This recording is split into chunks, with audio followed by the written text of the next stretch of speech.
আসলো সবগুলো তারা খাটিয়ে ফেলাইছে। কেউ কোনো প্রতিবাদ করছে না, কারণ হচ্ছে কি সবাই চাইছে রাস্তা বড় হইতো। তো তারা কাজ শুরু করছে, করার থেকে প্রথমে কিছুটা ফাঁস বড় করছিল। এবার আমরা আবার দেখলাম এখন বান্ধের ফাঁসটা একদম ছোটো করে নিয়েছে, যেটা একটা গাড়ি গেলে আরেকটা গাড়ি ফাঁস হইতে পারতো না। আমরা সবাই জানি, বা কৈলাসরবাসী না ত্রিপুরা রাজ্যবাসী সবাই জানে যে 2018 সালে যে ফ্লাডটা হয়েছিল, এই ফ্লাডের সময় কৈলাসরের একটাই রাস্তা আসলো, এই বারটাই আসলো। এদিকে তৎকালীন মুখ্যমন্ত্রী কৈলাসরে এই রাস্তা দিকেই গেছিলাম। তো এই আবারও যদি বর্তমান সময়ে বর্ষার টাইমে যদি কোনো ধরনের ফ্লাড হয়, তো বর্তমানে আজকের দিনে যে বান্ধের যে কন্ডিশন আছে, তারা বান্ধের খাসটা কীরকম করে স্লুপিং নাই, বান্ধের মাঝখানটা কিতা করছে তারা ডাউন করে রাখে, সাইডটা উঁচা করিয়া।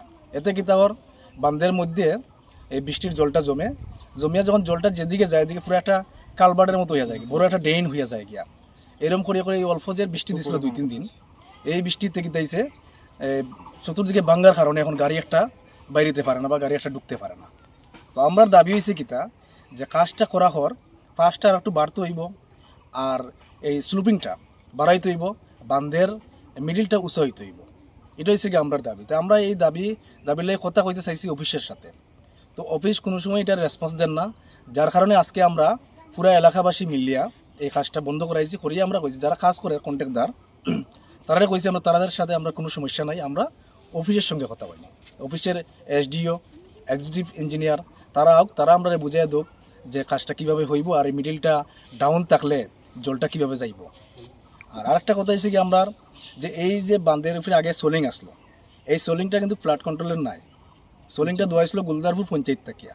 তো এই যে সোলিংয়ের যে ইটগুলো আসলো, এই ইটগুলা প্রথম যখন তারা তুলিয়া নেয় তখন তারা কইছিল এটা একটা জায়গাতে রাখা হইব, পরবর্তী সময় এটা কাজে লাগানো হইব। তো আমরা এখন দেখলাম এই ইটগুলাই নাই। তো এই পঞ্চায়েতের যে সম্পত্তি, যেটা এই পঞ্চায়েতের সম্পত্তিটা গেল কই, আমরা ওইটা অফিসের কাছে জানতে চাই। বিগত 1 বছর ধরে এই বাঁধের কাজ হইতেছে আপনি বললেন, তো এই যে বাঁধের কাজ কি এখন সম্পূর্ণ হয়ে গেছে বা না? এখনো সম্পূর্ণ হয়েছে। তারা এই যে বর্তমানভাবে কিন্তু তারা শেষ দেওয়ার চেষ্টা করে। তো আমরা দেখছি যে এইভাবে যদি তারা শেষ করে যায়, এই যে বর্ষার দিনে এই বাঁধের দিকে একটা গাড়ি তো দূরের কথা, একটা বাইক নিয়ে চলাফেরা করা যেত না, বাঁধটা যেভাবে ভাঙ্গি যায়। এই বাঁধের কাজ যখন শুরু করছে, এর আগে যখন বাঁধটা ছিল বাঁধের উপর কি পিচ রাস্তা আসলো না ইটসুলিং? ইটসোলিং এর রাস্তা আসলো। তখন এখন বর্তমান ঠিকাদার কিংবা বর্তমানে এক্সিকিউটিভ ইঞ্জিনিয়ার কি বলছে যে ওই বাঁধের উপর কি ইটসুলিং হবে আবার? ইটসোলিং তো খুবই হইব, তারা কোনো নিশ্চয়তা দিতে পারছে না।